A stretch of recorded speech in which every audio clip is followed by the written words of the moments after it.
E você fala assim: "Qual foi seu momento biogás?", né. O meu momento biogás foi nessa fazenda ali no Wisconsin, estava menos 22 graus, e o fazendeiro lá tirando leite, e ele me leva um biodigestor de concreto, aqueles com tampa de concreto, tinha uma pilha de neve em cima do biodigestor, e ele girando lá 1 mega e pouco de com biogás a menos 22 graus. E aí naquele momento eu falei: "Olha, isso aqui eu vou fazer isso no Brasil, porque se a menos 22 graus está funcionando, no Brasil vai ser uma beleza fazer isso, né".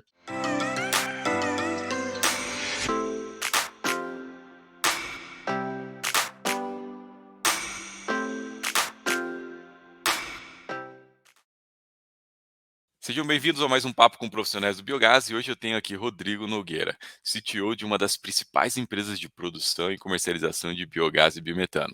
Rodrigo, é uma honra te ter aqui, uma pessoa que eu admiro bastante e acompanho um pouquinho a jornada da ZEG. Eu estava ansioso por esse nosso bate-papo para poder, de fato, conhecer um pouco mais você, conhecer um pouco mais essa empresa que movimenta tanto o mercado de biogás. Então, seja bem-vindo. Muito obrigado pela oportunidade, viu, Ricardo. É sempre um prazer aqui a gente estar junto, né, essa jornada que é o biogás, né. Exatamente. Bom, a gente teve a oportunidade de conversar algumas vezes enquanto estava à frente do programa Tropicalização e sempre foi, você sempre contribuiu bastante com o desenvolvimento do trabalho e sempre se mostrou muito aberto a ajudar com o desenvolvimento do setor, bem o que você disse, né. Então, eu tenho certeza que esse podcast vai impactar muitas pessoas e muitas empresas que eventualmente têm dúvidas sobre o setor, têm dúvida sobre aquilo que vocês têm muita expertise, eu sei que vocês conhecem muito bem o setor. Mas antes de mais nada, Rodrigo, eu particularmente quero saber quem que é o Rodrigo, né, como é que você se conecta nesse mercado de biogás? Eu já ouvi algumas histórias de algumas pessoas, mas eu queria ouvir de você, né, qual que é a Ah, sua sim. formação, como é que você se conecta, por que que você decidiu trabalhar com biogás, biometano, enfim. Sim, claro. Como todo empreendedor, né, assim, a história não é bonita, né, porque você tem ali são muitos, é uma senoide, né, são altos e baixos aí normais de eu sempre fui empreendedor, né, minha saí de casa aos 14 anos para empreender, tinha um cursinho de matemática, essas coisas assim, e venho de uma família, de classe média, nasci em Belo Horizonte, né, meu pai é bancário, minha mãe professora, por óbvio, nunca me faltou nada, mas os horizontes eram maiores, né, então eu sempre trabalhei, né, desde cedo, minha carteira de trabalho foi assinada aos 14 anos no Colégio Batista Mineiro, como monitor de física, já que nós estamos voltando lá atrás, né, eu não sou muito ruim de bola, então, eu percebi o seguinte, que pra você ser famoso com as meninas, você tinha que ser bom de bola, e um bom de bola eu não era, e eu quem sabe se eu virasse um nerd, as coisas iriam melhorar, e realmente funcionaram, né. Eu Então eu também não era, cara, eu chegava ao ponto do pessoal querer jogar sem goleiro do que me escolher. isso, exatamente, eu era o último a ser escolhido e ficava na reserva, então, bom, e aí eu nessa, eu nasci engenheiro, né, nasci engenheiro, me lembro, fui para o ferro velho com 6 anos de idade e ficava lá, no ferro velho era o meu passeio predileto, tinha um ferro velho perto de casa lá, poxa, fazia de tudo, de carrinho de rolimã a foguete, com peça de ferro velho e nasci engenheiro, não é assim, eu falo que é uma é uma coisa que te pega, né. Então, me pegou como engenheiro, né, eu tenho um irmão que é veterinário, ele também nasceu veterinário, e assim, a coisa ela foi evoluindo, eu fiz engenharia mecânica, né, e a minha carreira profissional, ela foi muito focada na área de óleo e gás, né, durante um bom período aí, durante 20 anos, eu trabalhei com óleo e gás em diversas iniciativas, né, aqui no Brasil, né, bastante fora do Brasil também. Isso me deu uma visão crítica sobre o que que eu queria para mim, né, assim, como profissional, como legado, como o que que eu ia fazer, né. Uma coisa onde eu, tivesse a chance de ter a fonte de ter a molécula, né. Porque quem trabalha com óleo e gás e tem muita gente que trabalha com energia solar, né, e eu também gosto de energia solar, gosto trabalhei um pouco com eólica e também nesse momento que eu estava decidindo sair do petróleo, mas a questão do elétron e da molécula, ele tem uma diferença muito grande, né, então eu sou um apaixonado por molécula. O elétron você não vê, né? Então, o elétron você tem que acreditar que ele está ali. E a molécula você põe, carrega, põe no caminhão, leva para lá, leva para cá. Eu sempre achei isso mais emocionante, vamos colocar assim, né? É é mais fácil de comercializar também, né, de guardar ela. É, exato. Então é muito nessa linha. E a atuação do elétron, ela sempre vai terminar numa questão da distribuição, onde a gente sempre vai ficar com uma ponta fora, né? E assim, não adianta, se a gente é o que a gente, o que nos inspira, né? E o que sempre me inspirou, nas minhas passagens profissionais, as empresas que me inspiraram sempre são empresas verticais, né? Eu acho ainda fantástico, né? Uma empresa como a própria Petrobras, uma Exxon, uma Total. O cara vai lá, faz a perfuração, tem a plataforma, tem o navio, tem a refinaria e abastece o carro, sabe? Eu sempre, eu sempre achei isso fantástico, né? E difícil você encontrar uma atividade que propiciasse isso, né? Fazer uma coisa vertical, não é? E dentro de dentro de uma ótica possível, né? E eu fiquei buscando isso realmente muito tempo ali, principalmente na virada do ano 2000 ali, eu, né, estava realmente olhando para uma coisa que fizesse esse sentido, né? De ter uma empresa vertical. Na época, o que eu tinha acesso era algumas coisas onshore ali, Poços Maduros, estudei bastante, estudei gás onshore também, participei de algumas coisas. Mas essa questão da sujeira que faz sempre me deu muito, incomodou muito, sabe? Então, presenciei alguns acidentes nessa área ambiental, né? Com derramamento de óleo, muito vazamento de metano nos poços, e uma coisa meio incontrolada, assim, né? Eu falei, pô, esse negócio não pode, isso não vai ter futuro da forma como tá, né? E foi dito e feito, né? Você vê que hoje as restrições para a exploração de petróleo estão só crescendo, né? E a gente, quando eu nessa busca, né, e nesse incômodo mesmo, né, com essa questão do petróleo, eu me vi ali no Wisconsin, isso foi em 2009. Eu estava em 2009 no Wisconsin, visitando um fornecedor de equipamentos, né, para óleo e gás, e aí ele me levou numa fazenda, e essa fazenda era uma fazenda de gado, né, tava lá tirando leite, e você fala assim: "Qual foi seu momento biogás?", né. O meu momento biogás foi nessa fazenda ali no Wisconsin, estava menos 22 graus, e o fazendeiro lá tirando leite, e ele me leva um biodigestor de concreto, aqueles com tampa de concreto, tinha uma pilha de neve em cima do biodigestor, e ele girando lá 1 mega e pouco com biogás a menos 22 graus. E aí, naquele momento, eu falei: "Olha, isso aqui eu vou fazer isso no Brasil, porque se a menos 22 graus está funcionando, no Brasil vai ser uma beleza fazer isso, né". Caraca, Então surreal, né.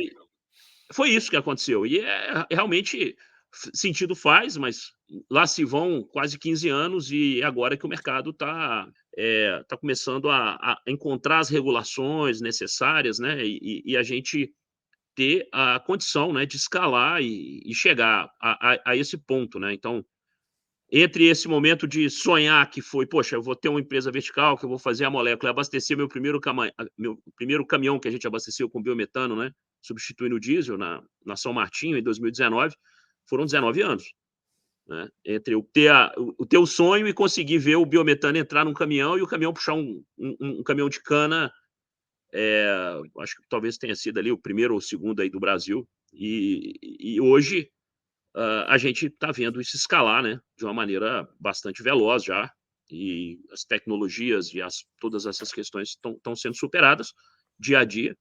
Falta muita coisa, né, mas o mercado apontou para isso, né. Ter então voltando à pergunta, como que eu me conecto, né, com o biogás, ele vem Uhum. desse desejo de ter a molécula, gerar a molécula, né, e poder, colocar essa molécula numa destinação que eu acredito que seja bastante útil, né, que é você poder substituir aí combustíveis, que são... Eu não acredito em combustível limpo nem sujo, isso não faz parte do meu ideário, né. Eu acho Uhum. que a gente tem ali tudo que é recurso finito, a gente tem que preservar para as próximas gerações, então eu acho que essa ideia de que o petróleo não vai acabar nunca, isso não é verdade, né, o petróleo é um recurso finito, então tudo que a gente puder, usar e reusar e preservar recurso, é a nossa, é sempre a nossa, a minha ideia, né, e a ideia que está na base ali da ZEG, né. Então, a ideia é essa, é poder preservar recurso, e uma molécula mais acessível, né, uma molécula mais Uhum. acessível, produção distribuída, e isso foi a minha... Eu sou apaixonado por isso aí, eu acho isso... Cada vez que eu vejo um caminhão de biometano saindo de um aterro sanitário, eu até meu olho enche d'água até hoje, eu sou muito... eu acho isso fantástico. Eu também acho. Eu, quando estava morando no interior de São Paulo ali, que eu pegava a 101, a Regis, para descer para o Paraná, Santa Catarina, volta e meia você encontrava um veículo, um caminhão, pelo menos adesivado com biometano. Cara, era uma emoção. Minha esposa não entende, até hoje não entende esse negócio, mas, mas É, é bem isso. Bom, então, mais de 20 anos atrás, você olhou para esse projeto de biogás a menos 22 graus, que eu não consigo imaginar ele operando, mas conseguiu ver uma realidade muito distinta da nossa, extrema, é. olhando para um país tropical que tem todas as condições para operar uma planta de biogás e decidiu investir. Que momento efetivamente você abre o teu negócio e se dedica ao biogás, Rodrigo? Foi 2011, né, quando a gente eu realmente interrompi todas as outras atividades que eu tinha na área de óleo e gás, e fui desenvolver uma, fui desenvolver uma tese que ficasse em pé do ponto de vista econômico, né. E essa tese, ela demandaria algum tipo de escala, né. E aí o mais viável naquele momento ali seria um aterro sanitário, né. Porque todas essas questões do agronegócio, que hoje a gente, né, trabalha, produz, né, o biogás aí da vinhaça, que ficaram aí vários anos de pesquisa, até hoje está completamente dominado, né, vários players aí fazendo com sucesso, né, e isso, demandou muito tempo, né, mas naquele momento a nossa opção em montar o negócio, né, eu era namorado da minha atual esposa, né, e ela é a minha esposa até hoje, claro, né. E aí nós montamos juntos. Ela morava em Nova York, estava estudando, e eu, pô, falei: "Pá, vamos montar um negócio?", né, então vamos. E a gente era namorado e nós montamos um negócio, né, que na época chamava Gasgrid, e até hoje nós somos sócios, né, então hoje nós temos um negócio familiar aqui que anda bem, né, graças a Deus, e a gente, desenvolveu isso juntos, né, eu na parte da engenharia, por óbvio, né, e ela é uma belíssima administradora e ajudou a fazer toda a etapa, todas as etapas de funding, as etapas de participou ativamente aí junto com, né, hoje ela é conselheira da Biogás, né, a Flávia, e ela participa ativamente, né, na vida do biogás aí, toda a parte de regulação lá de ANP lá atrás, enfim, ela também é uma militante aí na trincheira, que enquanto eu, buscando, né, as alternativas para técnicas, né, para viabilizar economicamente, né, esse movimento, aí a gente chegou num ponto ali por volta de 2013, então mais ou menos uns 2 anos para identificar qual era quais eram, né, as melhores tecnologias e aonde isso ia gerar escala. E fomos procurar alguns aterros, né, eu visitei vários aterros nos Estados Unidos, visitei no Canadá, alguns aterros na Europa, na Ásia, uma facilidade que eu sempre tive do petróleo de poder andar, né, ter uma networking Uhum. bastante boa aí pelo mundo, das coisas que eu fiz no passado, e essas pessoas foram me ajudando, e eu vi que, poxa, realmente aterro sanitário era uma coisa que dava para começar com um aterro, bem, né, e nós então procuramos o aterro de São Paulo, no caso aí foi a Eco Urbis, né, que é o Sapopemba ali que Uhum. recolhe o lixo da região leste e norte de São Paulo. E então a prefeitura estava fazendo um bid para receitas acessórias, e a receita acessória normal e que já existia, né, o sítio São João foi um dos pioneiros aí era fazer eletricidade, né, então todo o aterro tinha lá os seus geradores para eletricidade, e o biometano no aterro não existia ainda no Brasil. Eh, nós tínhamos a iniciativa de 2 arcos, na realidade, né, Uhum. ah, ali o pessoal tinha tentado fazer em Gramacho, a turma ali que fez, né, que hoje está funcionando, mas funciona com gás seropédica, né, a planta de Uhum. Gramacho foi descontinuada, porque não deu certo lá. E 2 Arcos também é o projeto pioneiro, né, que eu admiro muito, assim, todo mundo que trouxe a base, né, dessa regulação, principalmente, e fez a ANP entender o que era o biometano, como é que funcionava, quais são as limitações, Uhum. e a gente, com esse conhecimento, né, que estava instalado na época, pra você ter ideia, né, eram 2 projetos, um que não funcionou, que foi Gramacho, né, um icônico projeto, onde foi se tentado, né, fazer perfuração em maciço sanitário desativado para buscar gás. Uhum. Provou-se que isso não funcionava, e eu acho que isso foi importantíssimo para o mercado como um todo. Foi uma iniciativa, o mundo inteiro viu esse case, né, ele foi conduzido aí por uma empresa da Holanda, do ponto de vista técnico, né, e, e aí foi bom, porque eliminou todo o pensamento em se perfurar aterro para tirar gás. Era uma coisa meio comum, né? Eu tenho um aterro fechado aqui, eu vou furar para tirar gás, né? Então todo mundo tinha essa ideia, né? E era uma precariedade, né? Ou seja, era um reserva. O biogás, no caso do aterro, é um reservatório de superfície, né? E isso, por óbvio, né? O metano é mais leve que o ar, ele com o tempo ele acaba sendo. A depressão ocorre por vazamento, né? Então não tem muito. Você não tem o que fazer, não é um reservatório fechado, que não está lá a 1.000 metros de profundidade, enclausurado dentro de uma rocha. Então, Até o isso próprio ficou claro. processo de formação do aterro já vai perdendo o gás ali, né. Exato. Então é uma dinâmica totalmente diferente desses reservatórios de superfície. Eu pessoalmente, né, como trabalhei voltando, né, trabalhei nessa parte de exploração e tudo, né, trouxe um pouco de conhecimento dessa parte de IP para a montagem desses postos ali, com um pouco mais, uma dinâmica um pouco diferente e com menos vazamento tanto emissões fugitivas de metano e também a contaminação, né, por ar, que prejudica muito o refino do produto. E fomos trabalhando, mas ali fiz uma pesquisa operacional grande fora do Brasil, conheci bem essas 2 iniciativas, né, empresas sérias que investiram muito dinheiro nessas coisas e você tem hoje, né, um dos grandes projetos do mundo, que é o Aterro de Fortaleza, Uhum. ele está injetando no duto com grande sucesso, ele também é fruto dessa experiência, né, ali de 2 arcos, e que fez a turma lá da MDC amadurecer e ter um projeto de sucesso hoje.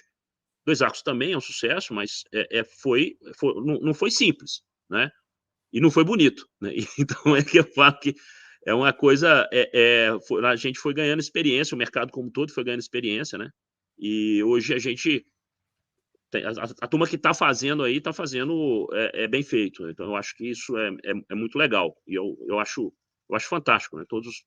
A gente torce aqui por todos os projetos. A gente conversa muito na parte técnica, né?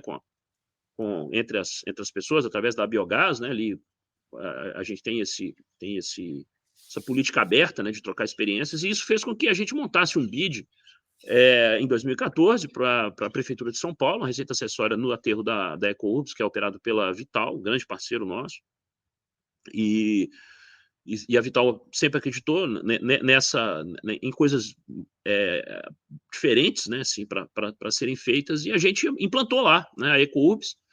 A planta entrou em operação em 2018, no meio ali, 2017, foi quando a ANP soltou a primeira regulação para biogás de aterro, para a gente conseguir vender isso, né, no mercado como intercambiável.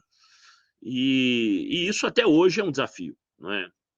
A gente opera, então a gente entrega, né, nós temos lá hoje, essa semana mesmo, tem 2, 3 semanas nós começamos a operar mais uma planta aí, a de Jambeiro, e ali em São José dos Campos, que é uma planta, que eu falo, é uma planta de estado da arte, né, o nosso modelo mais avançado em termos de tanto de captação de gás, né, estamos com a emissão fugitiva praticamente zero no aterro, a gente mede a emissão Caraca, fugitiva diariamente, e estamos tirando gás lá com 56 de metano e praticamente sem oxigênio e nitrogênio. Então, conseguimos equalizar o aterro, né? Mas caraca. também com muita ajuda ali do pessoal da Multibio, né, que é o dono do aterro, pessoas que acreditam no processo, né?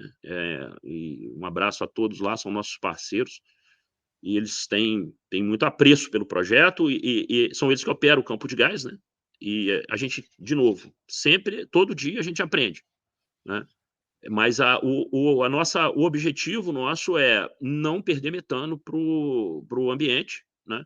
E também não admitir ar dentro da corrente de biogás para que o refino ele fique economicamente viável, né? Porque o contaminante ele penaliza muito, e também você tem ali uma recuperação, né, de metano ruim. Cada ponto de nitrogênio, oxigênio que você coloca na corrente, né, para quem está escutando a gente aí, o aterro, ele, se você bota, é como fosse um canudo, né, colocado aqui dentro do lixo, vamos colocar, né? Então, se você puxar com muita pressão, ele acaba puxando o ar, né? E aí esse ar, ele vai causar dois danos, né? Primeiro é que o processo aqui é um processo anaeróbico, né? Então é um processo que o oxigênio faz com que as bactérias anaeróbicas, por óbvio que trabalham sem oxigênio, parem de produzir.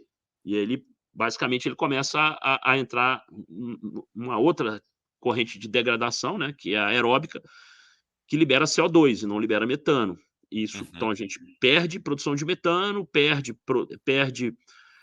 aumenta a produção de CO2 e ainda você contamina a corrente com nitrogênio e oxigênio, que são dois atores indesejáveis como combustível, né? E tem uns parâmetros muito restritos, né? Na NP, né? Você não pode passar aí, são 0,8% de oxigênio, então são parâmetros muito restritos para que a gente possa distribuir esse produto, né, no mercado, é, de tal forma que os nossos clientes eles utilizem esse produto exatamente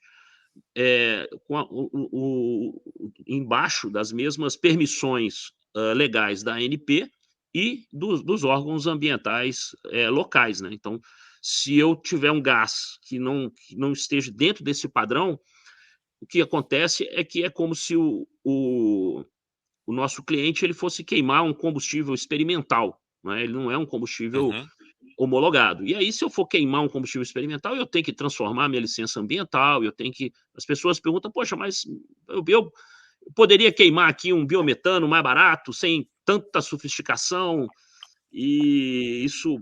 Aí eu falo, ótimo, mas aí você vai ter que. Você não está queimando um combustível, você está queimando um combustível experimental. Isso não é assim que isso que funciona, né? O mercado, para ele crescer e ser forte, todo mundo tem que trabalhar, né? Eu falo que não existe biometano safrado, né? Você fazer um biometano aqui da Piemonte, Sardenha, né?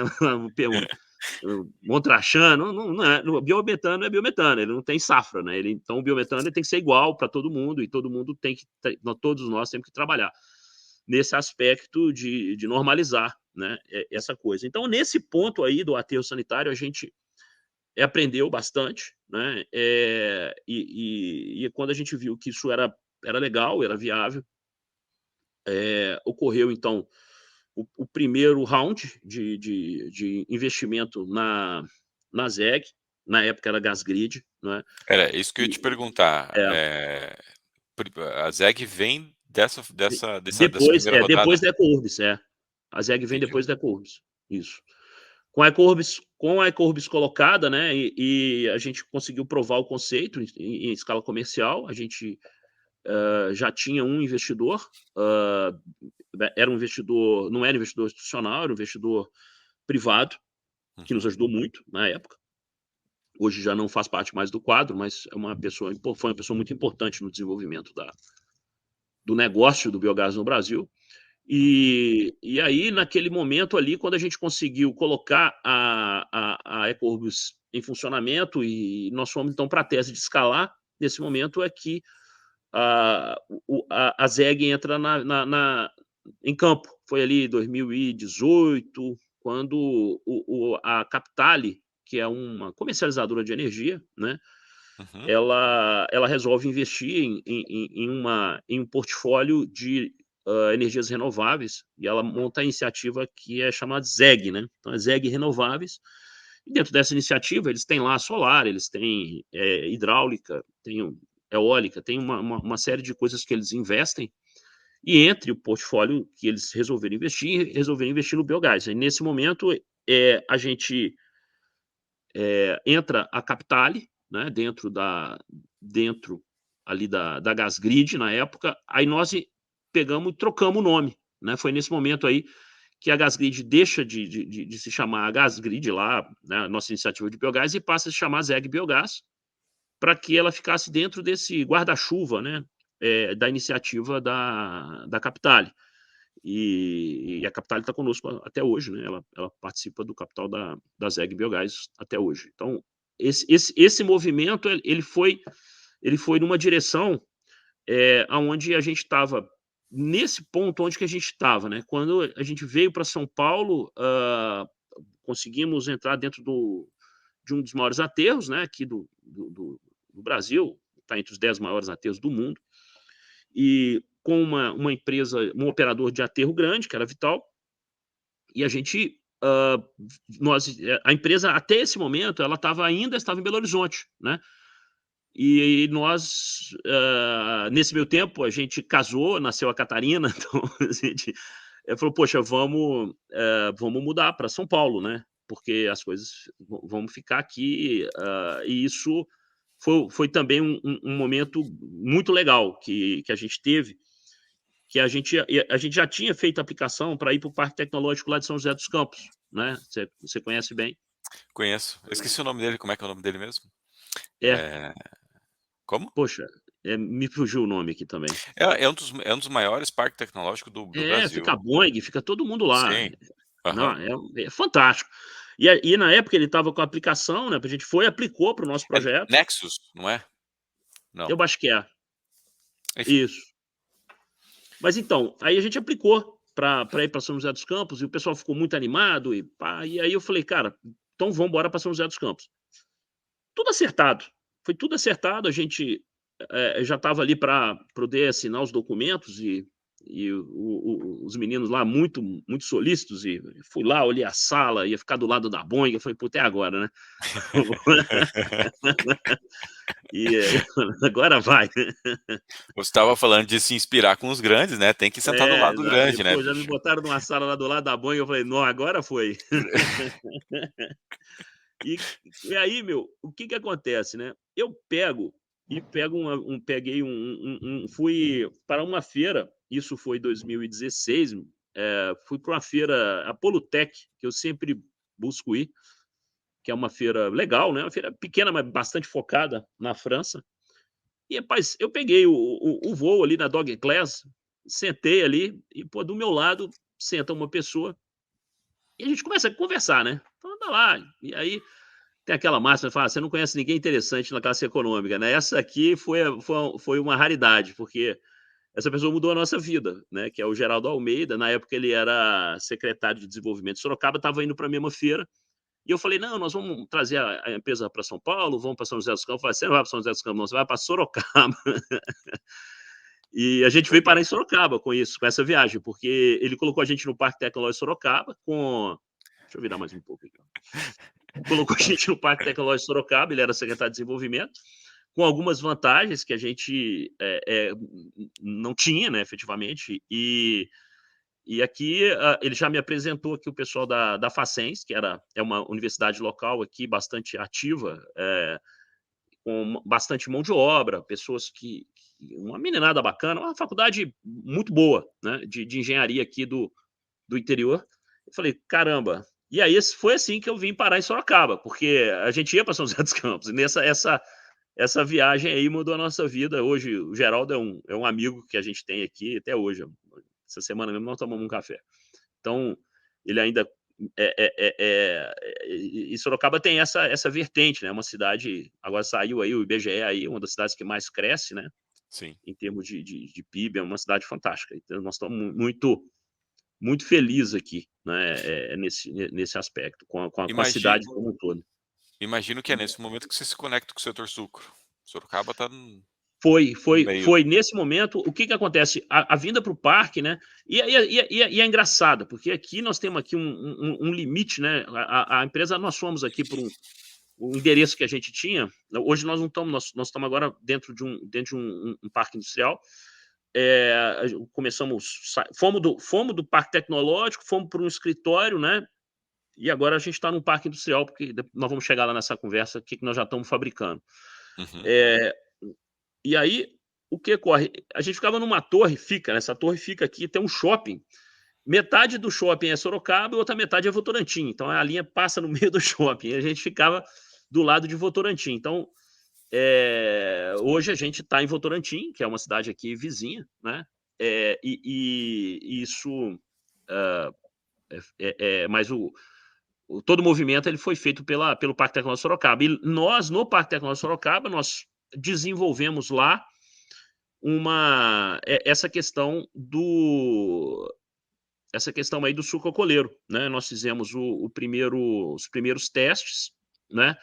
Também quando nós consolidamos quando a gente consolida a parte do aterro, né? Olha, chegamos numa.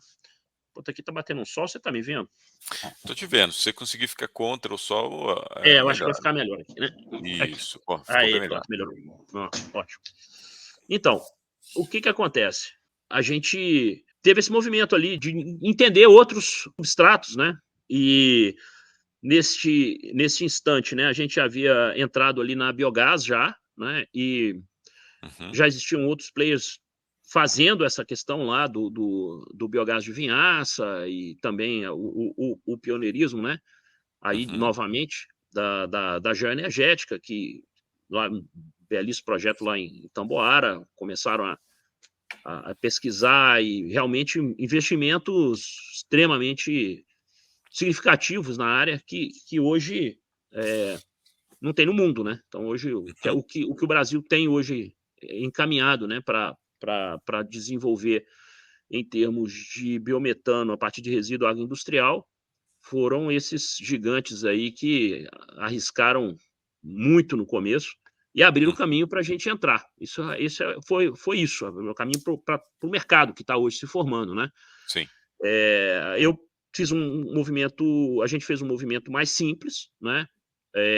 E fomos buscar uma tecnologia já consolidada na Malásia, que são os biodigestores para óleo de palma, que já existiam lá desde a época da década de 80. Localizamos alguns profissionais fora do Brasil que estão conosco até hoje, são profissionais dessa área. E nós fizemos uma engenharia já bastante pronta para o Brasil. Adaptamos ela para a vinhaça.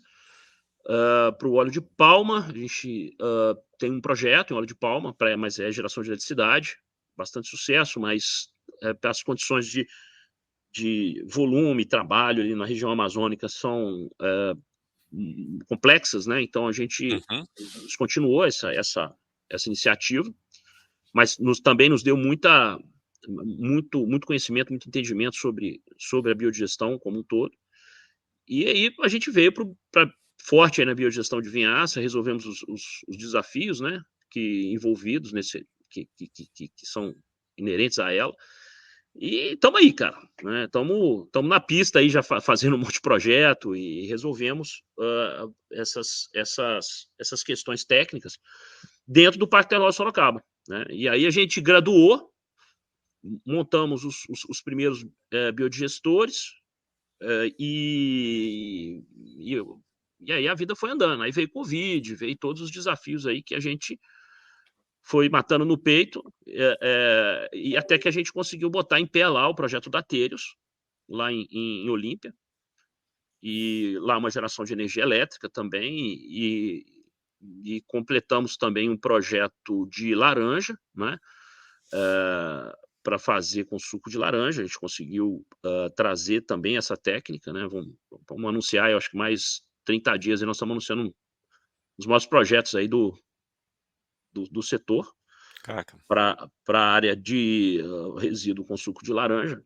Que tem um desafio, né, porque tem um elemento na casca da laranja lá que é inibitório, né.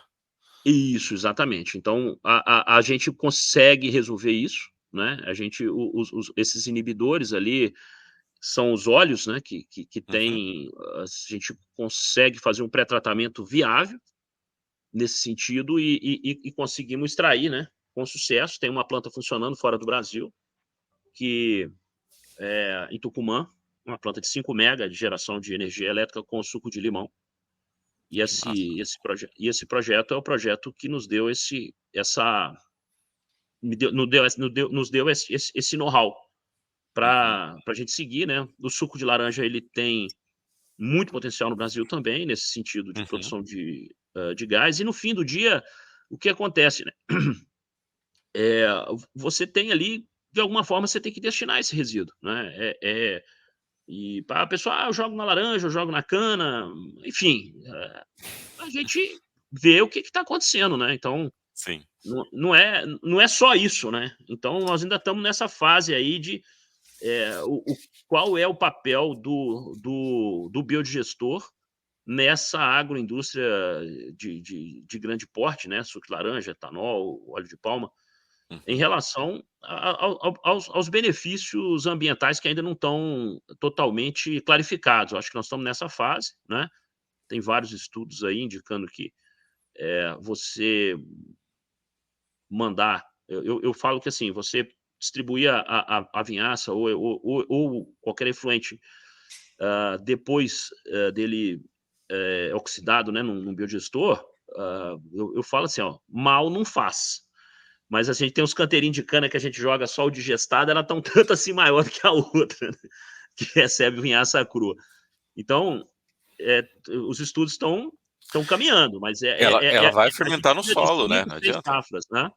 É, ela vai fermentar no solo. Vamos pô, tô curioso para entender um pouco mais sobre esses projetos do setor sucro, Rodrigo, porque já me perguntaram um pouco, eu acho que vai fazer bastante sentido a gente falar disso, e eu sei que vocês têm bastante conhecimento.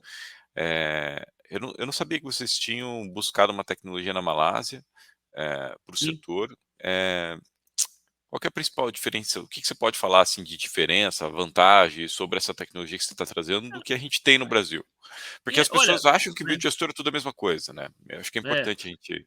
exato, assim, o que acontece, né, se você pegar a história desses biodigestores de grande porte, eles basicamente, todos os que estão no Brasil de líquido, né, Uhum, os CSTRs, que são os autossólidos, são que é uhum, para esclarecer para a turma aí, você pode pegar o grama, capim, jogar lá que vai virar biogás, que é o que acontece nos biodigestores, né, que hoje, você tem, já funcionando no Brasil, né, que eles hoje, o principal insumo é a própria torta de filtro. A gente não tem essa tecnologia, né, a gente uhum, não trabalha com isso, a gente trabalha só com a fração líquida do resíduo agroindustrial, seja de laranja, de palma ou de ou a vinhaça.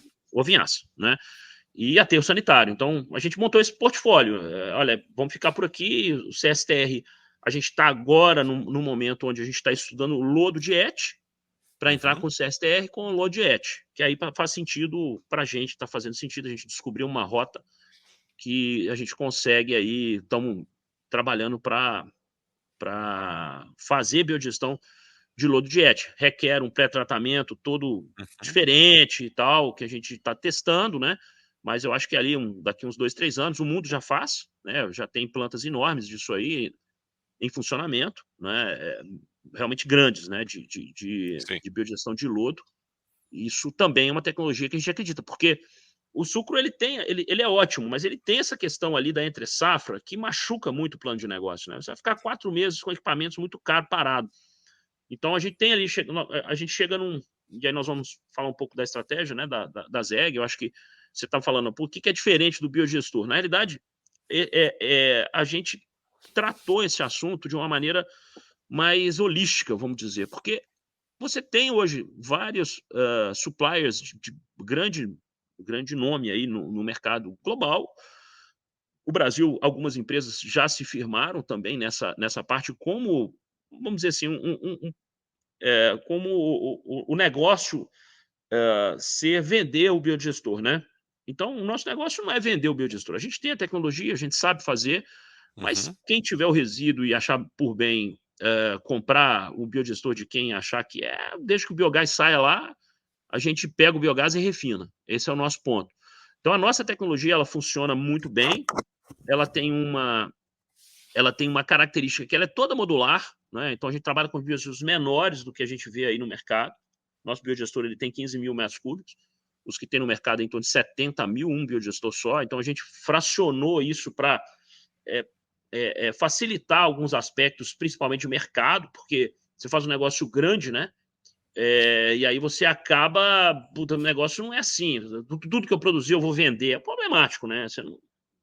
Você tem que ter o cliente, você tem que ter toda a cadeia, você tem que ter o caminhão para entregar, você tem que ter o duto, você tem que ter um monte de coisa. A Cocal, mais um pioneiro aí, é um belíssimo projeto que está passando por todo esse processo, onde o que a gente acredita é que se a gente faz em fase, né?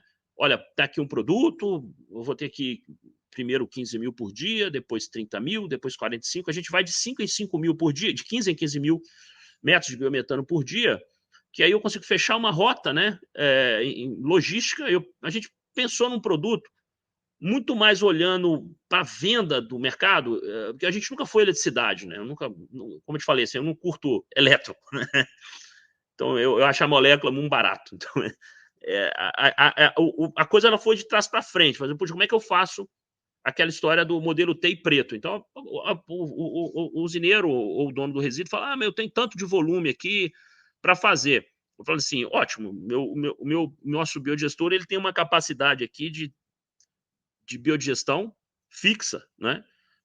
Cada unidade nossa tem uma capacidade fixa de biodigestão, e quantos biodigestores a gente vai ter que ir colocando aí para gerenciar todo o seu produto, né? E aí é isso, mas olhando o que a gente chega com uma solução comercial pronta ali, né?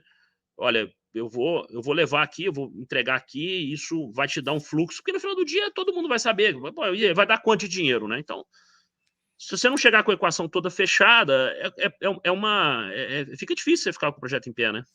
Aham. E outra, é uma solução inteligente você trabalhar num aspecto modular. Vamos lá, um biodigestor muito grande, se der problema, é um problema muito grande.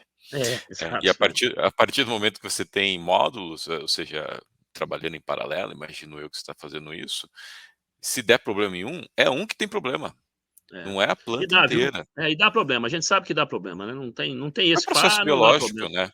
É, É um processo biológico, você depende do resíduo da indústria, né? Então é o que é, a indústria está descartando. Por vezes ela pode descartar alguma coisa que não é bom. é. E assim, e é muito nesse sentido, né? Às vezes aí a gente tem essa percepção, né? E também a hora que a gente modularizou, a gente conseguiu chegar num grau de automação também padrão, não é? Uhum, Então, a gente consegue ali, a nossa planta, ela opera no terceiro turno, que é o turno mais penoso, ela opera com uma pessoa só. É uma operação assistida, né? uhum. No turno regular de manutenção e tal, tem as outras pessoas, mas assim, no geral, a planta nossa são 3 pessoas trabalhando no turno do dia. O resto, tudo automático, Correto. planta de qualquer tamanho. Então, à medida que eu modularizo, eu consegui fazer uns robozinhos, sabe? Todos eles Uhum, funcionam igual, né? Modelo TEI preto, né? Você lembra lá do Ford, né? uhum, Pode comprar qualquer biodigestor nosso, ele seja modelo TEI preto. Então a gente repete a engenharia, né? E toda vez que você repete, você vai aprimorando. É o mesmo produto, é a mesma história o tempo inteiro. A gente não mudou a engenharia desde lá. Pô, mas poderia ali ganhar 1% de eficiência se você fizesse isso? Sim, podia, mas só que o custo nunca vai compensar. Então, hoje a gente tem muita certeza de que quando a gente pega em reais por metro cúbico instalado, né, e reais por metro cúbico de digestor, né, de volume de digestor, e reais por metro cúbico de biogás produzido, é imbatível. Assim, hoje nós estamos numa distância muito grande do que o mercado pratica, justamente porque a gente modularizou. É a melhor tecnologia? Não é? Isso não importa. No final do dia, é a última linha lá o que vai dar de retorno, né? Então a gente está Hum, buscando nesse sentido, né? A gente está buscando e deixa flexível, né? A gente deixa o cliente flexível, ele escolhe o que ele quer. Não, aqui eu tenho aqui meu sobrinho, faz um biodigestor maravilhoso. Não, perfeitamente, pode fazer, não tem problema. Se você quiser, a gente pega o biogás e trata, né? Que é o que está acontecendo agora, é isso, né? As pessoas estão descobrindo aí que dá para fazer, e, enfim, nós não vamos ficar aqui discutindo, que a cadeia é muito longa, né? uhum. E assim, e quando a gente matou a charada do biodigestor, trouxemos uma tecnologia que é uma tecnologia robusta, não é? Eu falo que assim, o nosso biodigestor, mal comparadamente, é tipo um Corolla, né?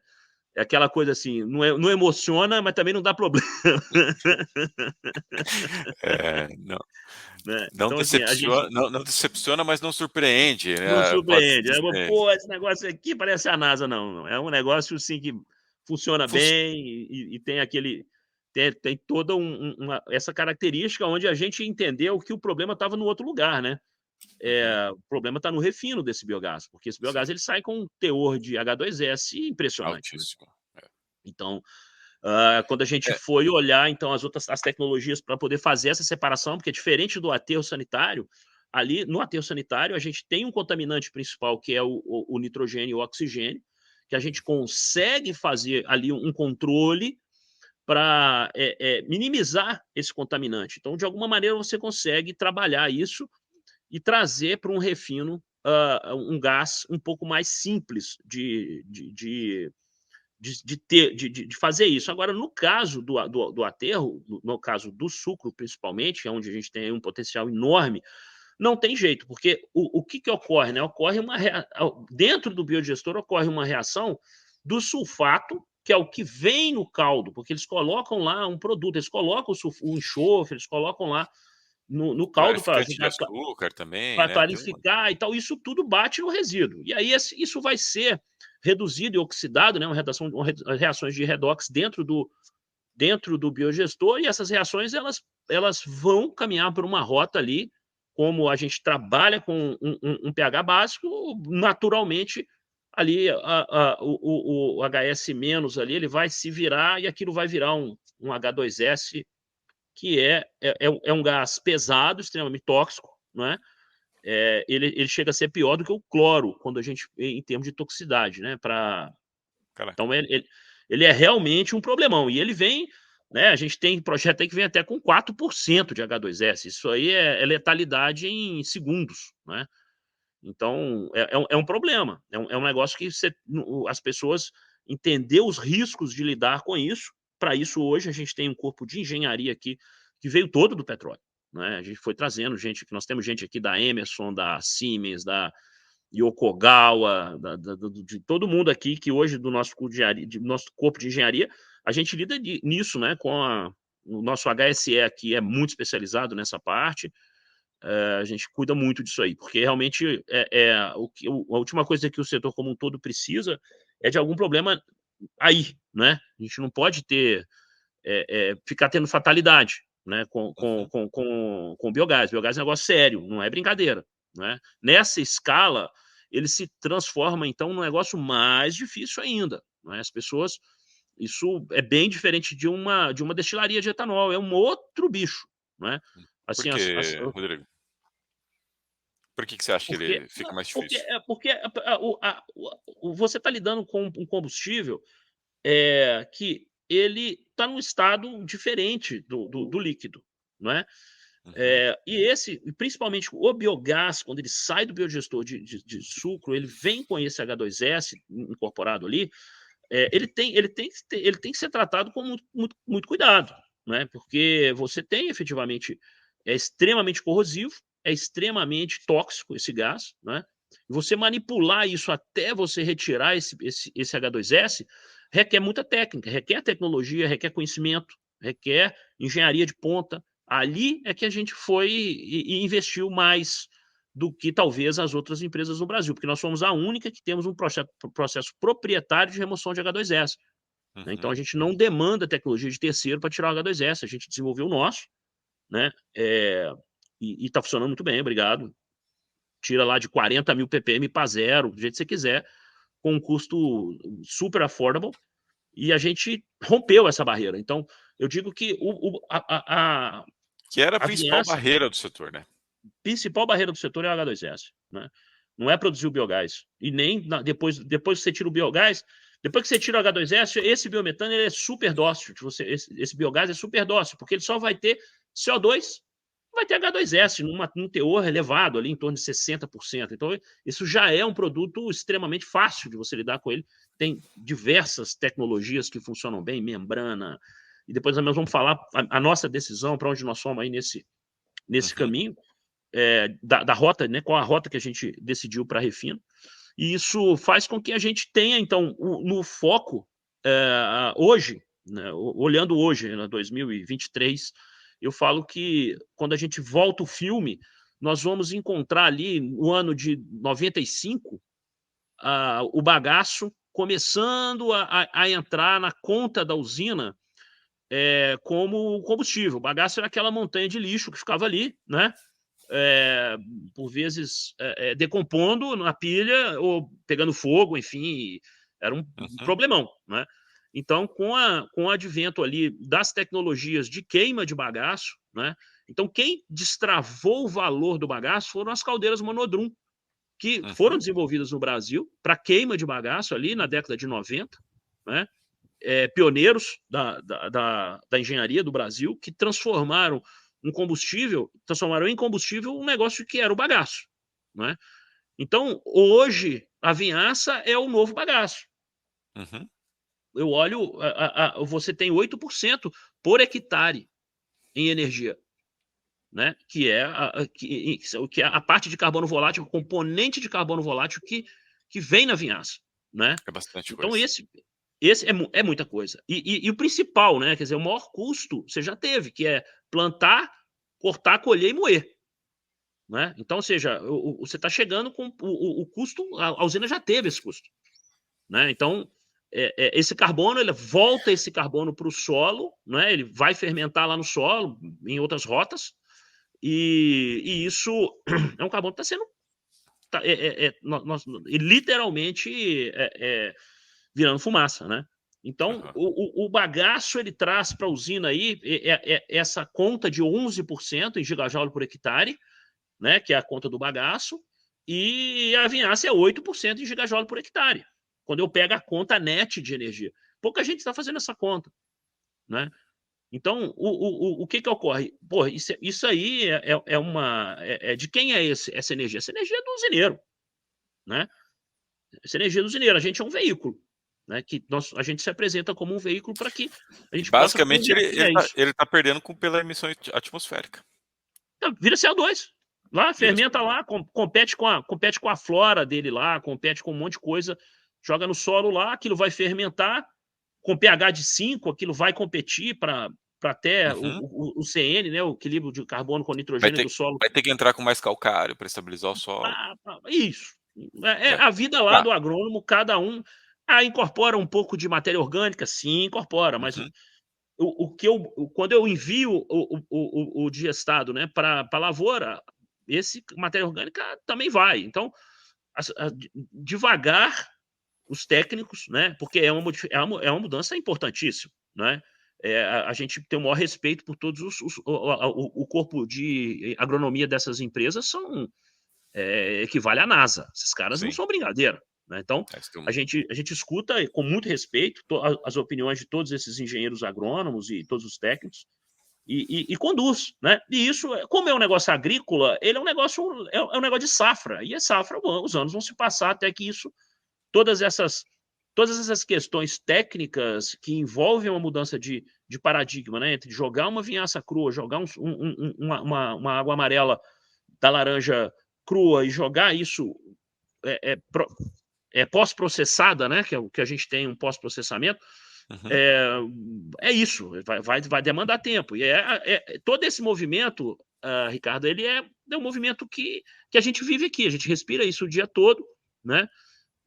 Deixando sempre claro que, olha, a energia é do dono do carbono, que é o cara que plantou lá, colheu, botou no caminhão, sol a sol, e botou na moeda, moeu. Agora esse carbono está ali. A gente é o veículo para tirar esse carbono e colocar esse carbono livre, recuperar esse carbono. Então, o que ocorre? A questão do H2S, que a gente estava falando, e eu estou fazendo essa relação aí com a caldeira, a caldeira ali de 68 bar, né? Que Uhum. foram as caldeiras ali de Gini, da virada do século, né? Que tem histórias fantásticas aí de grupos hoje que são gigantes, que na época estavam quebrados e que o bagaço tirou o cara do buraco, né? Uhum. Quando ele começa a entrar naqueles contatos de emergência, veio o apagão, os caras, pô, né? Nem sei se você estava vivo naquela época, mas, poxa, tem Tava. contrato de apagão aí de 2001 rodando agora, acabando agora, mano. Isso, pô, preço de energia lá em cima e os caras com combustível grátis, que era o bagaço, salvou vários Que grupos. que era um passivo, né, o Era cara um basicamente passivo, tinha que era um pagar para passivo. tratar aquele negócio. E o Brasil no meio de um apagão, né, ali no 2001 e tudo, aquele ali foi um momento, foi o grande momento da virada do setor sucro, e o bagaço foi o responsável. É uma história quase que untold, ninguém conta direito essa história, porque as usinas, elas estavam numa situação muito precária com relação ao açúcar, ao etanol, e o bagaço é que foi o grande indutor aí de vários grupos, né, não todos, mas Uhum. os principais grupos hoje que hoje você falar com qualquer grupo hoje, me dá seu bagaço aí, o cara te bate, né? Joga você fora. E aí isso Essa vai é acontecer loucura. com a vinhaça. Agora, quem é o grande responsável por destravar o valor da vinhaça não é o biodigestor. O grande responsável por destravar o valor da vinhaça é a separação de H2S. Porque o biogás que sai do biodigestor, principalmente de vinhaça, ele é imprestável, ele é tóxico, extremamente complicado de trabalhar com esse produto. Uhum. E isso fez com que a gente, então, claro, fizemos vários esforços na direção aí do biodigestor, nosso biodigestor funciona bem, obrigado, mas realmente, engenharia fina mesmo, nós enfiamos no H2S, né? E isso trouxe a Vibra no fim do dia, porque hoje a gente foi a segunda, na realidade, a terceira onda de investimento, né? Veio um investimento lá em 16, investidor privado, depois veio a Capitale, e aí veio a terceira onda agora, que foi a Vibra, com o Uhum. M&A aí do setembro do ano passado, quando a Vibra entrou com 50% do capital da ZEG, justamente porque a gente conseguiu dominar a cadeia toda, né? A gente está dentro do aterro, nós estamos com os 3 principais resíduos do agronegócio e a gente tem o domínio da tecnologia de remoção de H2S, que faz com que isso fique se transforme ali numa coisa vertical com o domínio do custo final. Esse é que é o grande negócio. Os insumos que a gente usa para remover o H2S, eu pego o telefone, ligo para a China, ligo para a Índia, ligo para os Estados Unidos, ligo aqui para o Brasil e tal, são commodities, são preços Uhum. comoditizados, então a exposição é mínima em relação a custo. E eu tenho assistência técnica, a gente viu no Covid aí o problema, né? Você põe um monte de gringo para poder circular dentro da planta, o gringo fica preso lá, não pode vir, só a planta vai parar. Então, hoje a gente está com isso 100% nacional, os insumos são nacionais, a gente consegue achar com fartura aqui no mercado local, e isso traz para a gente esse conforto de quanto custa a minha molécula, sabe? Olha, minha molécula custa esse custo de implantação, mas esse custo aqui para refinar, mas esse custo de mão de obra para operar, esse custo para comprimir, botar no caminhão. O caminhão vai andar 100 km, 120 km, e nós vamos chegar no seu preço lá desse jeito, né? Então, o que a gente consegue hoje é chegar a ter o preço, né? E todo esse esforço foi para ter o preço. E a última perna que faltava era justamente o refino, a separação do CO2. Né? E isso claro, né? Você falou da Paula aí, da UB, né? Que hoje ela está numa empresa gringa lá em Uhum. Belo Horizonte, Isso. trabalhando numa empresa alemã que está mexendo com hidrogênio. Né? Uhum. É, o que ocorre? Você tem várias tecnologias para separar isso. Né? Só que, de novo, da mesma forma como a gente fez lá o modelo T preto para o biodigestor, temos o nosso módulo de remoção de H2S, nós fizemos uma escolha por uma tecnologia que é o water wash, né? Que é a lavagem por água gelada e pressurizada para remover esse CO2. Por quê? Notoriamente, é a melhor tecnologia para trabalhar em aterro. É o water wash. Funciona no mundo inteiro, porque aterro você tem outros contaminantes, né? Você tem o COV, você tem ali um pouco de H2S, né? Você tem ali o terror do terror, que é o tal do siloxano, né? Uhum. E isso, você com o water wash, você consegue, além de fazer ele funciona como um pré-tratamento para todos esses males e ainda tira o CO2, né? E um pouco do oxigênio, que isso tudo resolve no water wash. Aí eu vou ter um biogás após o water wash com basicamente um contaminante, que é o nitrogênio. Normalmente ele vai estar acima dos limites da ANP. Mas o Que é que um grande acontece? problema também, né? É um grande problema, mas também é resolvido, porque a gente entra com a adsorção, né, que são as VPSAs, Uhum. e esse absorve esse nitrogênio, que é a única tecnologia hoje economicamente viável, é a adsorção. Né? Para quê? Para você fazer segurar essa molécula, é como se fosse uma peneira molecular. Eu seguro o nitrogênio, o CH4 passa, aí eu faço o release do nitrogênio nos ciclos e aquilo ali resolve. Então, a nossa formatação para aterro está pronta, que é o water wash com, com a adsorção, com a PSA. Né? Isso nos dá também a seguinte coisa, quer dizer, existe a possibilidade de você, eu vou fazer a PSA direto. Fala assim, legal, você vai fazer PSA direto, só que vocês vão fazer um grande pré-tratamento, porque a PSA não vai conseguir, se você jogar o biogás cru numa PSA em 3 semanas, você vai perder tudo. Aí você vem com a série de pré-tratamentos que a water wash faz sozinha. Né? Então, o water wash para a gente é um pré-tratamento e uma Sem o custo do remoção de carvão CO2. ativado, né? Sem o custo do carvão ativado. Nós não usamos um químico, é água. Né? A água e a Uhum. eletricidade. Então, o custo é muito reduzido. É muito reduzido. E aí, o gás que sai, o biogás que sai da water wash, ele já sai ali com 92 de metano, 93 de metano, e às vezes com 8 de nitrogênio, mas já sem CO2. Né? E aí, o que acontece? Se eu tirei o CO2, mal comparadamente, metade é CO2, metade é CH4. Eu já tirei metade da corrente. Então, a minha PSA ela já é a metade do tamanho.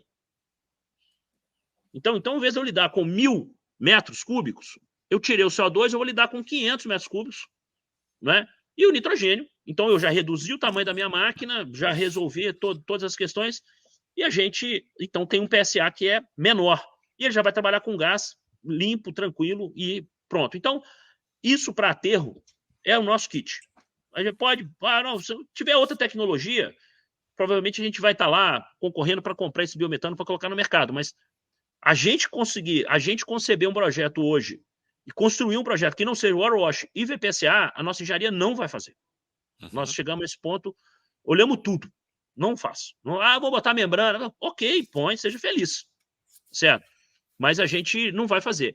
E o que ocorre? Com esse movimento, e olhando o tamanho do mercado, nós fizemos uma grande coisa, que foi, a gente já estava trabalhando com Green Lane, né? A gente tem algumas plantas dela aqui no Brasil, e fizemos um deal maravilhoso com a Green Lane, que é um fabricante canadense, eu reputo o melhor do mundo nessa tecnologia do water Sim, wash. concordo. De capital aberto. E capital aberto, é uma empresa seríssima, e nós fizemos um acordo de transferência de tecnologia, né? E estamos construindo as máquinas aqui em Votorantim. Começamos a fazer agora, a partir de semana que vem a gente começa a fabricar no Brasil as Isso é máquinas. fantástico. Isso Isso é é fantástico, fantástico. isso destravou valor para todas as pontas, porque a gente conseguiu fazer uma máquina hoje e a cadeia de suprimento brasileira brilhou. São 402 itens, nós estamos importando apenas 8. O resto tudo feito no Brasil. Cara, olha que maravilha. Você ganha tempo de entrega de produto e Mais você de um ganha ano. segurança de reposição de peça. Mais de um ano, pô. Mais de um ano. Então nós temos uma redução importante de custo, porque a logística disso, você conhece, é uma máquina Isso já gigante. Não? começou? Já está operando no Brasil? Vocês já estão entregando no Brasil, Rodrigo? Não. Já vendemos as primeiras 5 máquinas, vamos entregar a primeira em fevereiro. Quanto tempo vocês conseguiram reduzir o tempo de entrega dessas máquinas? Em um ano. Em de 1 ano. 18 meses para 8 meses. Caraca. E É, custo, também reduziu? em torno de 20%. Sensacional, né, cara? Sensacional. E aquilo que você falou, a gente consegue hoje, eu vou, por exemplo, a gente vai, você tem um paralelo muito legal, e estamos trazendo as PSAs para fazer no Brasil também, dentro desse Uhum. mesmo regime de licença, não é? Ainda estamos trabalhando Ah, junto a, você só trouxe a lavagem de gases, o só óleo estou forno. lavagem de gás. Agora Tá. estamos trabalhando na trazer a PSA, entendeu? Uhum. Dentro do mesmo license agreement com a mesma green lane, né? Aham. Então, assim, para quê? Para que a gente tenha ali com esse advento da Water Wash fabricada no Brasil, nós então não estamos olhando para nada, nós estamos colocando a Water Wash no sucro e no laranja também, entendeu? Porque como eu Uhum. consigo fazer uma máquina rápida e barata e eu tenho uma compressão só, né? Eu, porra, com uma compressão só eu tiro de dentro do biodigestor e trato. E Uhum. aí eu já bato a 7 bar lá no meu compressor de carregamento do caminhão ou no carregamento de duto, eu fico só com dois compressores, né? Porque essa característica aí da tecnologia do water wash. Com isso a gente, pô, olha, vou te contar, a planta ficou de uma simplicidade que comove, viu? E a partir de As que pessoas estão porte de olhando e falam, mas é só isso? Eu falei, é só isso. a partir de que porte começa a fazer sentido essas plantas que vocês estão desenvolvendo aí? Tô Olha, a conseguindo gente aqui. hoje, nós 1.500 metros de biogás por hora a gente já entra, né? Uhum. 1.500 metros de biogás por hora, que é, poxa, é um aterro aí de 300 toneladas por dia, ou uma usina de 1 milhão de toneladas de esmagamento, que é o padrão nacional também. A gente está agora trabalhando, porque tem uma coisa que eu preocupo muito, que é assim, hoje a gente tem um levantamento, vocês mesmo, você trabalhou nisso aí Uhum. muito brilhantemente através da GIS, os números, né, que a gente tem aí no sul em termos de pequenos proprietários que Sim. podem gerar são incríveis, né? Então, Aham. existe aqui dentro uma iniciativa para viabilizar isso, né? A gente está trabalhando para viabilizar recolher esse gás, né? Que hoje é uma fonte importante de energia e uma fonte importante de emissão atmosférica, né? Porque esses pequenos produtores, eles tendem a ter ali um escape de metano maior do que uma planta grande, né? Então a gente está aí trabalhando também para viabilizar economicamente, a tecnologia já está fechada, e aí através a Vibra entra aí nesse aspecto, porque eu consigo a Vibra ela tem lá seus 30 milhões de clientes, né? Que é a BR Distribuidora, a gente são 18 mil clientes do B2B, a gente ganhou muita força comercial, né? Uhum. Com a Uhum. entrada da Vibra no biogás. Escoamento E da molécula, principalmente, né, Rodrigo? escoamento, poxa. E aí, o que acontece? Para a gente finalizar o sucro, finalizar isso, o que acontece? Pô, eu não vou me preocupar com a entre safra, porque pô, eu já tenho um player que ponta do meu lado, o cara já tem o gás, já tem o óleo, pô, a solução de entre safra ela está natural, Uhum. entende? Então a gente está hoje percebendo que o cliente, nós temos hoje clientes, né, que ele usa óleo combustível no processo dele, né, Tá. durante os 12 meses. A gente está chegando para ele e fala assim: olha, eu vou te ajudar aqui, ó. Vamos botar um biometano 8 meses. Pô, o cara queimava 12 meses óleo, vai queimar 4? Pô, já andou para danar, né? Pô, Concorda? demais. Já ele andou muito, ele tirou carbono, ele teve vantagens econômicas ali para poder fazer essa substituição, né? E isso é o que? Aí entra, é o que eu te falo, o sonho de fazer uma empresa vertical. Eu falo que a minha mini Exxon, que é você conseguir produzir a molécula, refinar a molécula e entregar a molécula. Tudo dentro de um guarda-chuva só, com a segurança de entrega da Vibra no Tá. final do dia, né? Rodrigo, deixa eu te fazer uma pergunta. Você comentou lá no começo que o teu sonho era construir uma empresa verticalizada e você está atuando hoje dentro de 2 setores bem verticalizados. O pessoal do Isso. saneamento gosta de verticalizar, principalmente os grandes, mas principalmente o sucro. O sucro, uma tradição deles é verticalizar bastante esse processo. O que a gente poderia deixar de atenção, de desafios, de pontos importantes para essas usinas, para quem está desenvolvendo o projeto dessas usinas, olhar no desenvolvimento de um projeto de biometano a partir da vinhaça, por exemplo? Olha, Você já falou da sazonalidade do H2S, mas o que é isso. mais importante dar uma olhada? A questão hoje é que a dinâmica do mercado, ela é muito clara. Você vê o seguinte, que hoje, só posso falar sobre o que eu estou vivendo, que é, no Claro. caso, eu vejo a Vibra aqui, né? Hoje, você tem uma empresa que a Vibra é sócia, junto com a Copersucar, que é a Evolua, que faz o trade de praticamente tem um market share enorme do etanol, ou seja, Uhum, as usinas. Como funciona a dinâmica do mercado? Eu tenho lá um preço Exalc, né? E uhum, esse preço, todas as usinas recebem esse preço, e aí a Evolua vai lá e pega esse produto, coloca no duto, coloca no caminhão, vende no posto, exporta, e ela tem ali um ganho, né? Em cima desse spread, vamos falar de eficiência de distribuição. Né? Então, o uhum, produtor ele olha para o preço do etanol, falando do etanol, né? Ele olha, uhum, ele abre o jornal, tá lá o preço Exalc dele, fala, ó, beleza, vendi meu preço por isso. E ele não, tá ponto, ele é sócio lá da Copersucar ou de outra iniciativa que vende etanol, tem várias aí no Brasil, de outros, só falo de novo, só porque eu tô vendo. uhum. Ele vai existir uma estrutura que vai distribuir esse etanol. O mesmo empresas enormes, né? Que tem a estrutura dela de distribuição, que é o caso da Raizen, né? Mas você pega uma empresa gigante igual a São Martinho, ela não tem uma estrutura de distribuição. Né? Ela Uhum. usa um sistema de distribuição, né? Você olha para dentro dos grupos da Copersucar, eles utilizam a Evolua para fazer esse trabalho de distribuição do gás. E assim é o papel da ZEG. Né? O que a gente precisa fazer? A gente precisa de formar um preço Exalc do biometano. Né? Uhum. Vamos dizer assim, mais um sonho que eu tenho. Né? Porque se eu conseguir botar um preço aonde o dono do carbono, lembra de novo, a energia é do usineiro, a energia é do dono do suco de laranja, a energia é do aterro. Né? Nós somos Uhum. um veículo. Nós estamos aqui para facilitar a distribuição dessa molécula e fazer a rentabilização para quem? Para o dono dela. Eu não posso, não, eu tenho uma tecnologia aqui escondida que você vai me dar isso aí, eu vou te dar um trocado para você me passar a sua energia. Não é essa, não passa nem perto a nossa ideia. Nossa ideia é ser o Hoje, veículo. hoje, hoje, se ele quiser comprar a tua tecnologia, operar e te entregar a molécula, você vende? Sim, sim, a gente faz. A gente é o veículo. Tá. Né? Ou seja, a gente Como quer, você também pode entrar de sócio com ele na entra operação, tudo. financiando, a gente entra de sócio, a gente entra de off-taker, nós estamos aqui para fazer o negócio acontecer. Entende? Uhum. O que eu preferiria, né? Não é o que o mercado precisa. Então, o que eu prefiro deixa de fazer sentido, né? O mercado precisa de uma empresa que faça exatamente o que acontece com o etanol. Eu acho que a expectativa dessa turma é essa. E qual que é o nosso lado? O nosso lado é poder pegar esse gás, né, dentro de um preço de transferência conhecido, onde todo mundo está confortável, e aí sim, aí nós vamos ter a chance de pegar essa molécula, que é, na minha opinião, hoje, a molécula de transição energética.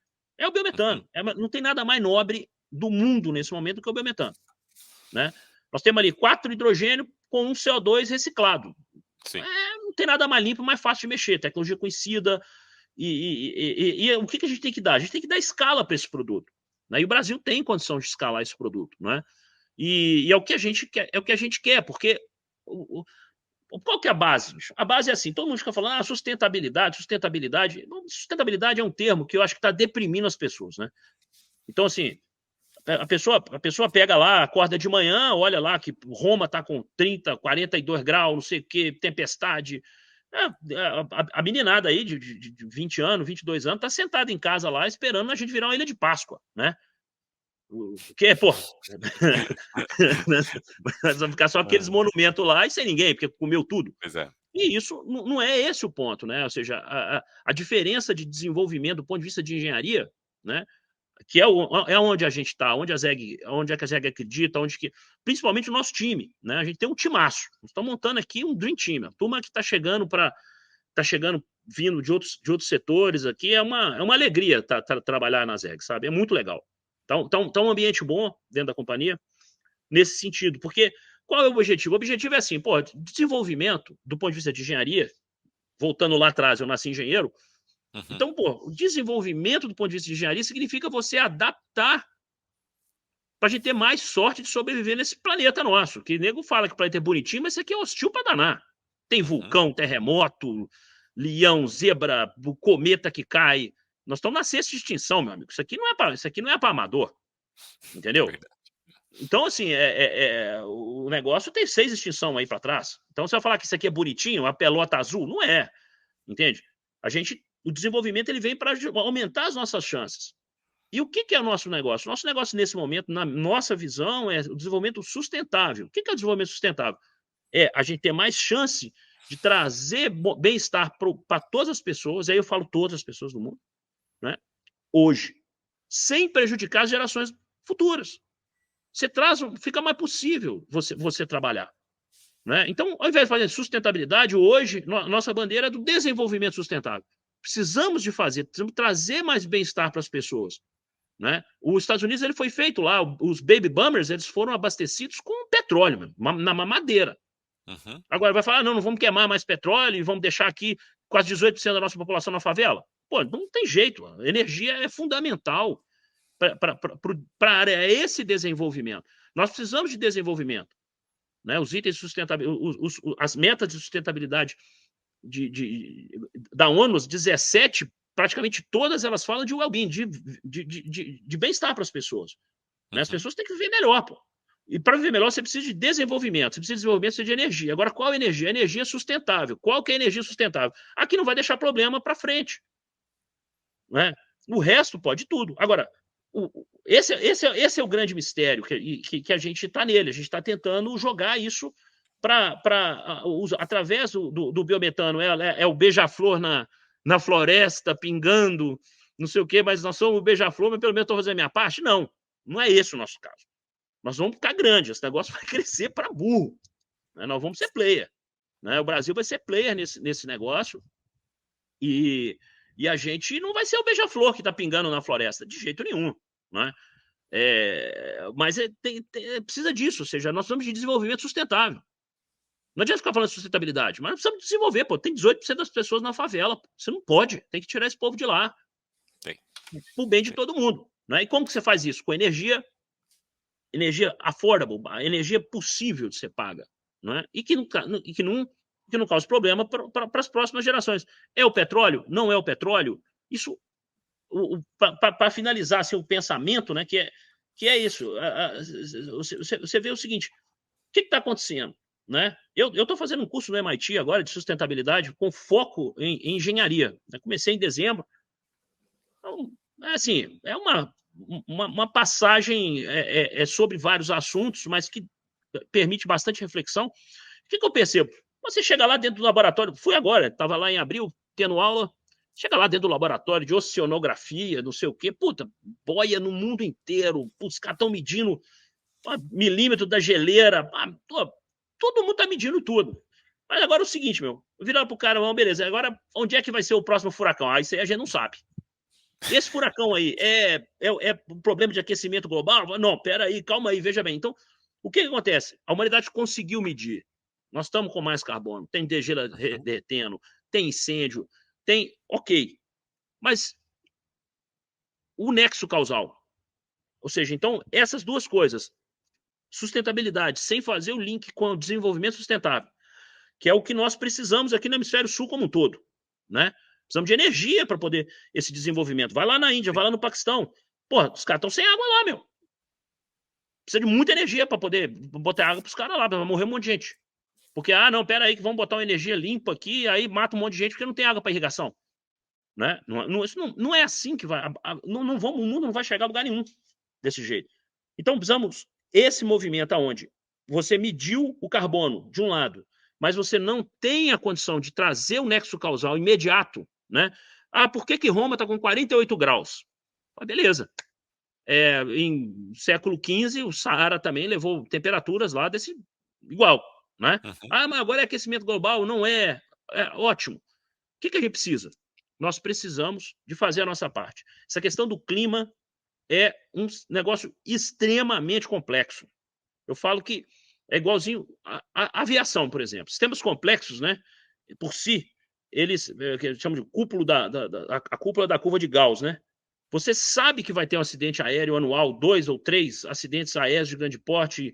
Uhum. Puta, infelizmente é sempre uma tragédia, cai um grande avião em algum lugar do mundo. Só que você não sabe o piloto, quem vai estar dentro, e na maioria das vezes você não vai saber por que aquilo caiu. Essa é a atividade climática nesse momento. Ou seja, você sabe que você vai ter um evento climático importante em algum lugar, mas aonde vai ser, que dia que vai ser, por que vai ser, ainda está muito nebuloso. Então, o que a gente tem que olhar? Poxa, eu tenho que olhar para o desenvolvimento sustentável. Nós precisamos hoje, desenvolvimento sustentável. Ninguém sabia que ia vir uma pandemia, né?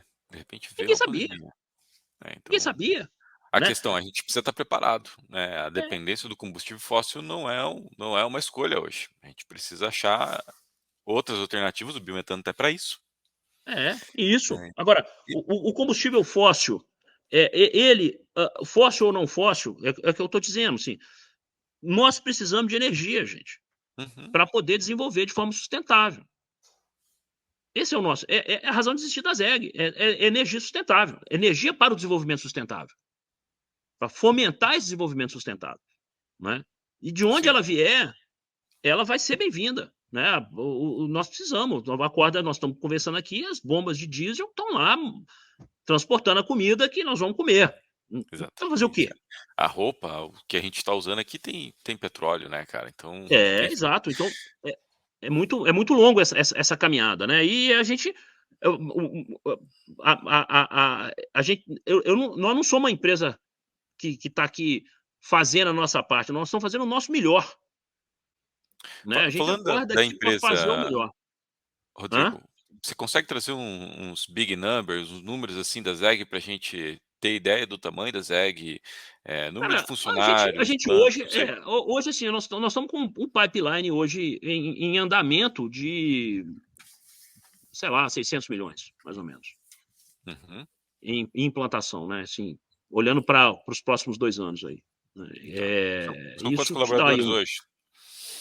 cara, hoje nós estamos passando aí de 60, desses 60, mais da metade é engenheiro. É uma empresa grande, É, é bem grande já.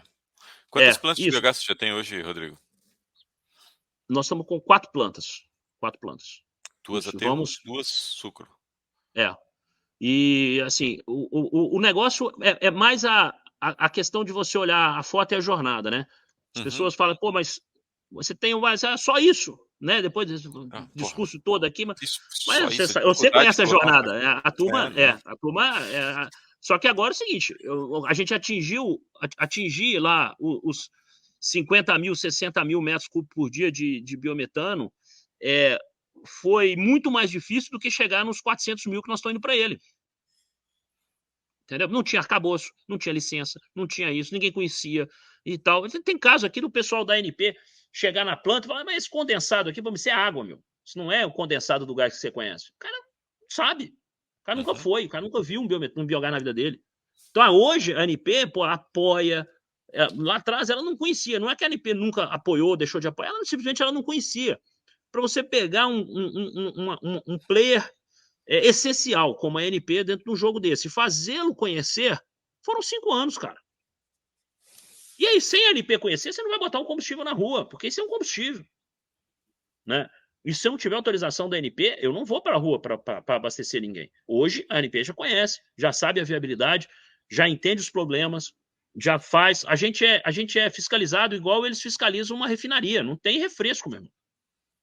Quem tá na pista aí sabe. Não é, o negócio é barra pesadíssimo, né? uhum. Então não tem o IVA. Ó, biogás não recebeu um centavo de subsídio. Solar está aí, eólico está aí, recebeu bilhões de subsídio. Biogás não recebeu nada. Muito antes pelo contrário, né? E no fim do dia eu acho bom, porque a gente conseguiu montar um negócio, o casco de tartaruga aqui, de tanto tomar chicotada que nós tomamos nas costas, nós montamos um negócio que é robusto, né? Um negócio que fica em pé, sem subsídio, né?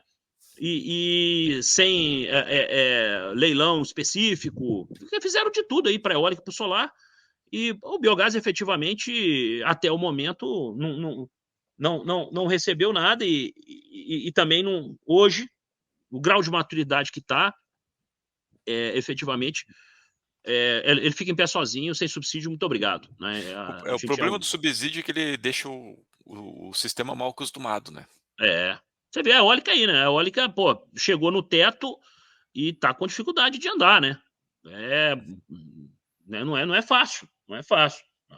Não tem vida fácil. O Tá. subsídio ele é uma pílula de veneno, na nossa opinião aqui, né. Falando de mercado, Rodrigo, você aí falou que está com um portfólio de 600 milhões para sair nos próximos anos. Eh, Como é que você enxerga o futuro do mercado de biogás? É que eu te digo, assim, a nós estamos indo pra substituição de combustíveis, eh, fósseis, né. Tá. A gente tem bastante foco no diesel, não é, pra transporte. Tem várias iniciativas aqui que a gente está tocando, principalmente aí para aumentar o haulage dos caminhões. A Scania lançou agora o caminhão com 900 quilômetros, Uhum, né. A gente está perseguindo um caminhão com 1.200, a gente fazer um abastecimento de uma maneira que ele sai de São Paulo, vai para Curitiba e volta com abastecimento só, sai de Curitiba, vai para Porto Alegre, sai de Belo Horizonte, vai para Salvador. A gente uhum, aumentar o range dos caminhões, e isso é mais simples do que montar uma grande infraestrutura. E a gente, hoje, basicamente, eu estou envolvido nisso. É, é uma iniciativa importante, grande, né, que nós estamos nela, para essa área de transporte sustentável, né? uhum. Junto com outras empresas fornecedoras também de biometano, a gente montar essa rede para poder abastecer esses carros, né?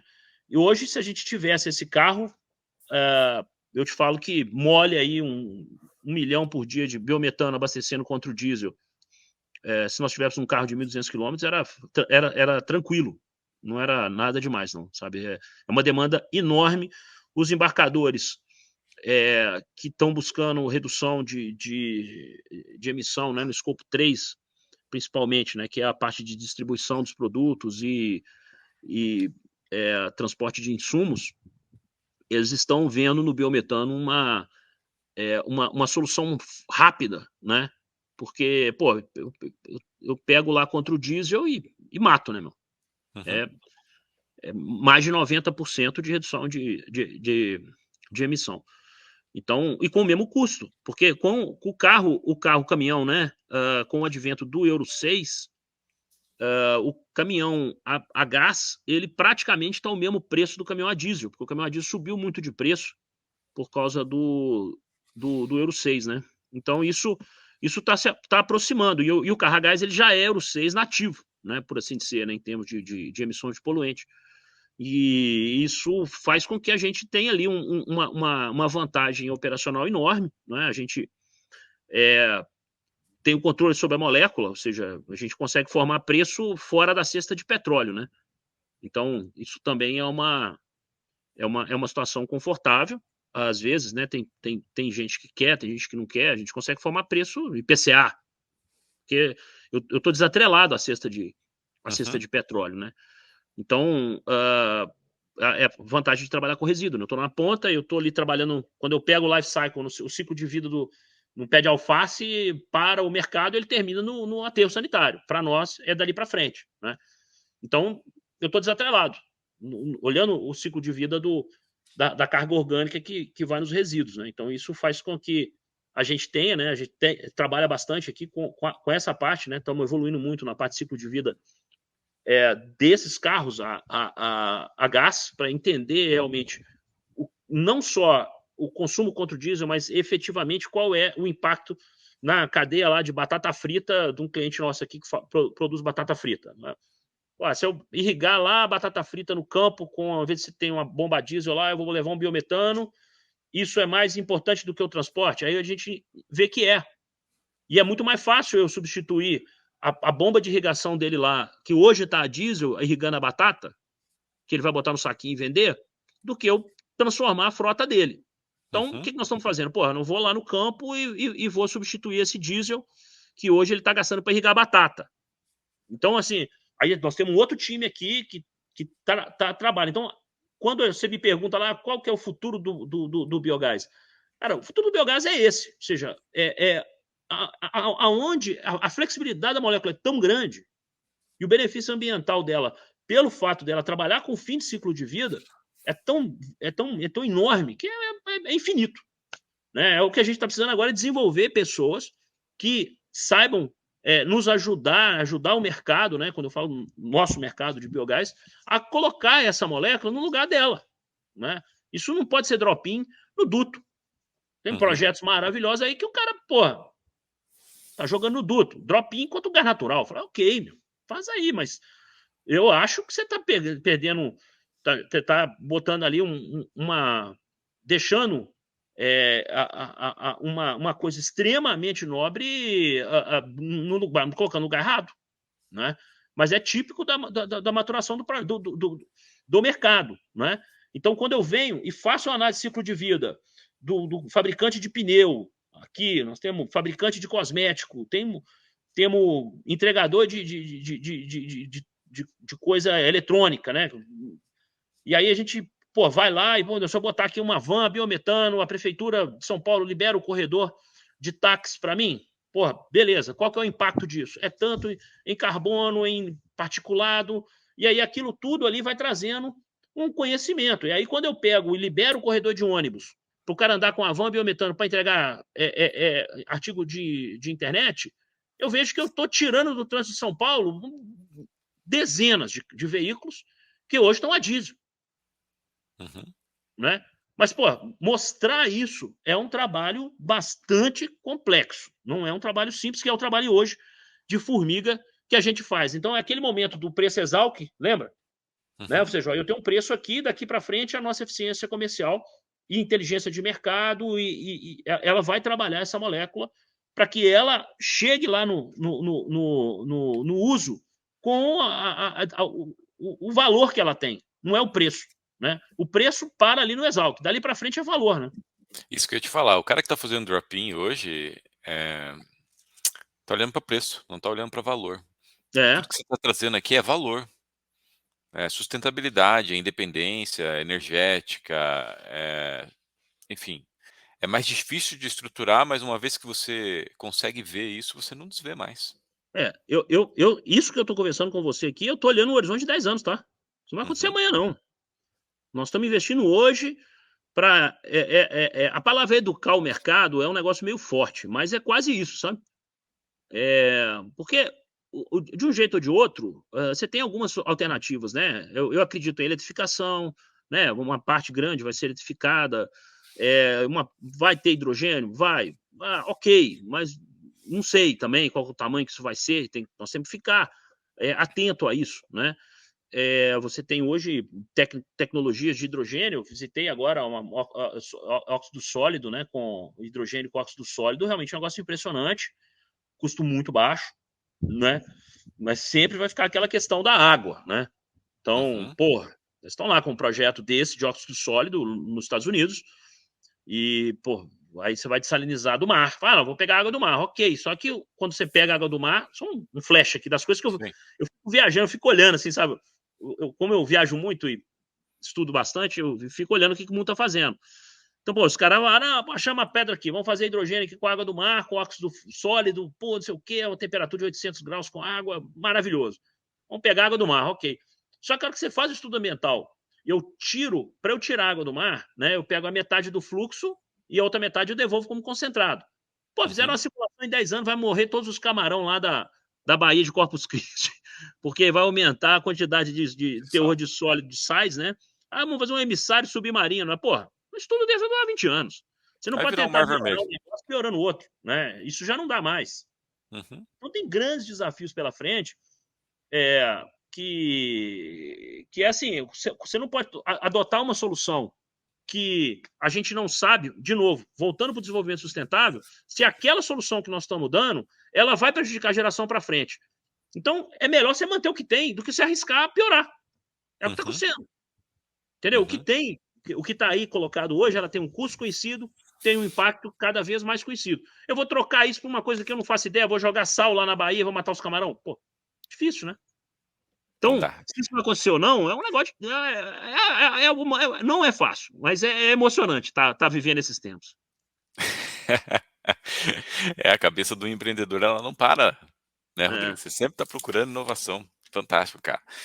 Uma última pergunta, na verdade, deixa uma mensagem final aí para quem está nos ouvindo, quem está nos assistindo e de repente quer conhecer mais a ZEG, quer entrar em contato com a ZEG ou, sei lá, uma dica, Claro.